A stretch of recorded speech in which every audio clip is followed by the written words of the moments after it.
Devocional, Um pouco de luz, 6 de fevereiro de 2022. Nossa Bíblia. Que tesouro! Sem ela estaríamos discutindo religião e cada um tentando provar que o seu segmento religioso é o certo. Mas o sagrado livro tem dado sobejas provas de que é a palavra de Deus, é nele que fundamentamos nossa fé. Seus 66 livros, 39 do VT e 27 no NT. Escritos por cerca de 40 homens das mais diferentes profissões e nível cultural, lavradores, pescadores, médico, funcionários públicos, literários e monarcas, tem dado provas do que afirma ser palavra inspirada por Deus. Todos eles judeus, com exceção de Lucas, que dizem era gentil. Inspirada, quer dizer que Deus soprou sobre estes homens seu espírito direcionando a registrar, seja por inspiração direta, ou registrando informações daquilo que ele queria fosse escrito para nossa orientação durante a vida, nas decisões, e, principalmente o modelo de adoração que ele aprova. Conforme Jesus disse, os verdadeiros adoradores adoram o Pai em espírito e em verdade, João 4:23. Em espírito, quer dizer sem o uso de imagens, estatuetas ou figuras, e, em verdade, quer dizer seguindo o que Jesus, autor da nova aliança, diz: Eu sou o caminho, a verdade e a vida, ninguém vai ao Pai senão por mim. João 14:6. Para que nossa adoração seja aceita não basta deixar de mentir, roubar ou adulterar. É necessário que reconheçamos o sacrifício todo suficiente de Jesus a nosso favor.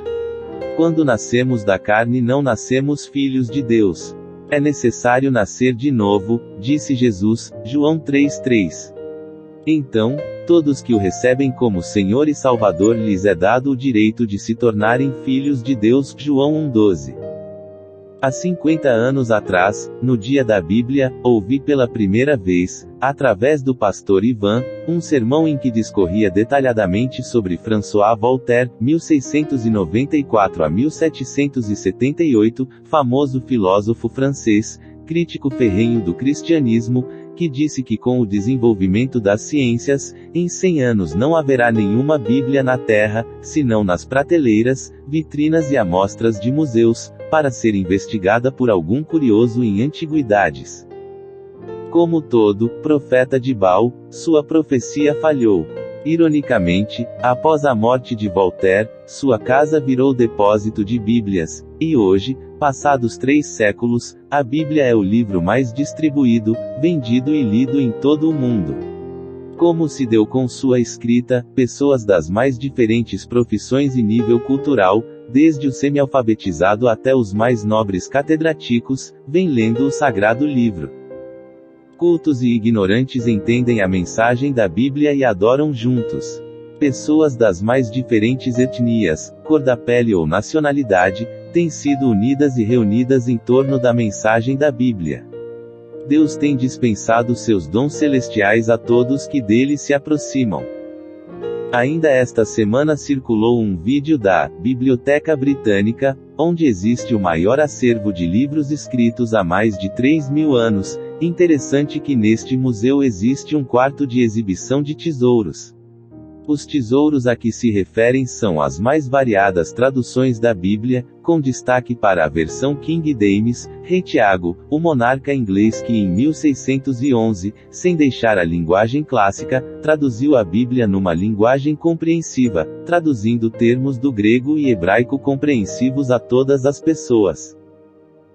Assim a rainha Elizabeth II, também chefe da Igreja Anglicana, mantém em alta consideração a palavra de Deus. Foi esse cuidado amoroso de homens e mulheres tementes a Deus, que fez chegar até nós este precioso tesouro. Seca-se a erva, e caem as flores, mas a palavra de nosso Deus subsiste eternamente. Isaías 48.